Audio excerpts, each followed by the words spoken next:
we are honored to be joined here by His Excellency Ahmad Al-Sayed. He is the chairman of the Qatar Free Zones Authority and a Minister of State here in Qatar, and also Farouk Goulair, the CEO of EBSASH, the Aegean Free Zone Development and Operating Company. Thank you guys so much for joining us. Farouk, I want to start with you since you're coming to us all the way from Turkey.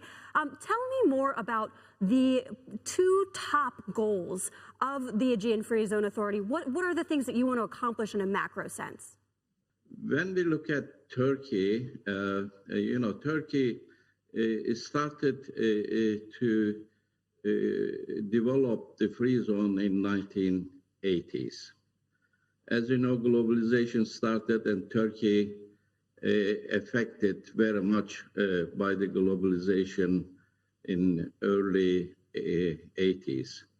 And I might say that one of the most important decisions given by the Turkish authorities is to establish the free zone to attract the foreign direct investment to Turkey. So the first two free zones in Turkey established late 1980s. The aim was to generate current account deficit, help to current account deficit in 1980s, and create job and be a part of the globalization, contributing to the trade.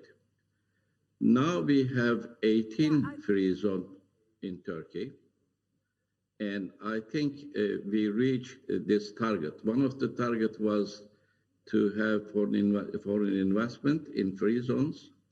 Now we have 1,900 companies in free zones, in 18 free zones, and 500 of them is foreign direct investors. So even though I want to compare a little bit. Sorry, Farouk. I want to compare a little bit the purpose of the Qatar Free Zone Authority, because it's a little bit different. It's not as much about jobs for locals necessarily. Yes. Let me just elaborate here. As you know, Qatar, it's a small economy compared to Turkey, small population. But, the government, decided to create, or to attract FDI. And the free zone was, one of the latest initiatives to attract and to do a business development, mainly to attract FDI and also to enable a partnership, between foreign investor and local investors. So it's an economic development platform, being established to attract international and to mix it with local.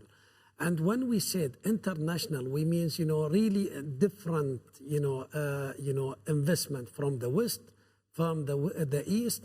And, we're trying to create an ecosystem that we reconnect the world in our zone. So mainly we are trying to achieve an economic diversification by attracting FDI and also encourage private sector to partner with them. Now, this is diversification is an issue for Gulf countries generally who are dependent on hydrocarbons. How is it going, do you think? What's your assessment of where we are in that process? In Qatar, I think we are doing, very well. There is good activities. As you know, Qatar went through a different development phase. So, I will not talk about the other, but I will talk about our country. Actually, since before the 1995, most of our focus was on the oil.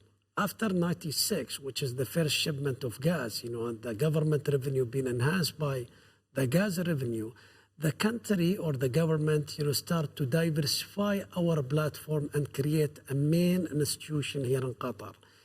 So before 2000, for example, Qatar Airways and then Qatar Foundations and others. In the 2000 era, at the beginning, at the first 5 years, the Supreme Council for Investment, Economic Affairs and Investment has been created. Other main institutions to attract FDI, QFZA, Qatar Science and Technology Park, Qatar Investment Authority, for investment. And then we came with the national, vision and the free zone later. So 2021, you're along the process, but not necessarily there yet, exactly. We are progressing in a steady pace and very well things, and we have achieved a lot so far. Farouk, I want to talk to you about how you measure things like employment in particular. Is that are you measuring the number of people employed by the free zone as a sense of your achievement and your progress, or what do you look at essentially in terms of indicators? Actually, the target changed through the years in Turkey. Nowadays, the most important thing for the free zones are to create high added value products, high technology products. It is actually changed. The concentration is changed to improve the technology of the companies in free zones.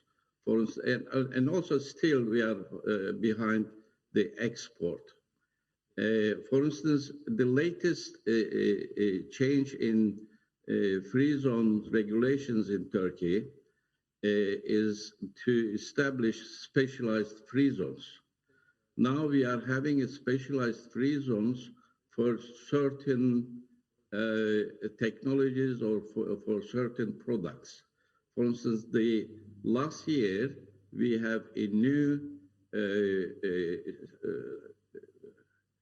specialized free zone only holding companies in IT sector and software producers. So we are now in Turkey is changing from mainly job creation to high technology creation. Actually, so you're looking at the quality. You're looking at the quality of businesses as well as the number value for direct investment. Yeah, because if you look at 1980s, 1980s, the conditions in Turkey are very much different than today's, requirements, today's need. Today we are looking more on high technology investors and IT investors, basically in our free zones. I want to talk about today specifically because COVID-19 has encouraged some degree of fragmentation across the world economically, countries wanting to bring their industries, their top industries home. Your Excellency, what have you been hearing about from companies that would consider doing business in a free zone? Yeah. How has that conversation changed in the last 18 months? Okay. So the good news here, we started late, which is, to be frank with you, can put it as a positive because we established it and we are focusing on tomorrow world.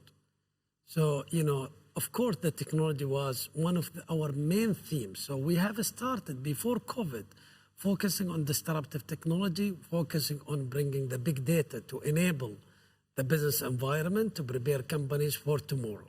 So, COVID really impacted the world, but we continue our smooth operation during this, period, thanks to technology and thanks to our strategic partner. We have Microsoft, we have Google, and, we have the big data. So all of our focus, to be frank with you, for the first phase investors like Thales, like Google, like Microsoft, like also the logistic companies, was using technology and prepare themselves for tomorrow, which is, to be frank with you, helped us to dealt with COVID situation in very well way.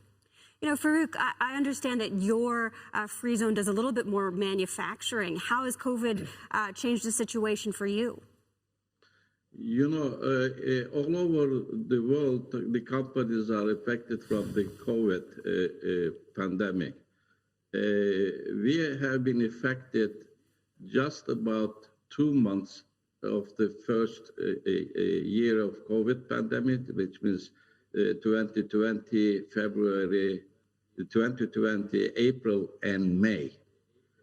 Because the companies here are really the part of the global trade, and we are a supplier of the global market. That's why the companies here started to recover the production very early June 2020, and they are growing their business even much ahead of 2019, which is before COVID. This shows again that the companies producing technological products, they are always ready to start, even if it is affected by the crisis like COVID. And now we finished in 2020 very close business volume of 2019. 2019 was very That's good great. year all over the world. Impressive. Even this year, that's we are much better. Yeah, thank you. Even this year, we are much better than 2019. I want to ask about another topical piece in the news, a bit of headline here. There's talk from the G7 about a global corporate minimum tax. Now, do you guys worry about the potential pressure from some of the world's most wealthiest nations to up taxes? That's a key bit of important advantage that free zones can offer. So that's a very good question. We are working and studying what's happening so far. I think the understanding now, they are talking about the G7 economies, and will be expansion, of talk, to come to the World Trade Organization and others. But to be frank with you, it all depends on how it will be implemented. So the mechanism is not clear yet. International companies or global companies anyway will have a different operating location and the platform, serving different jurisdictions.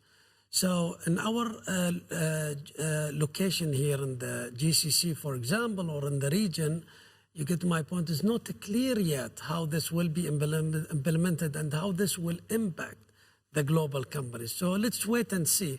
We are working, to be frank with you, and we are interested to learn more. We are seeking clarification, and we will work with our companies to really, enhance their business environment. But the tax is not everything.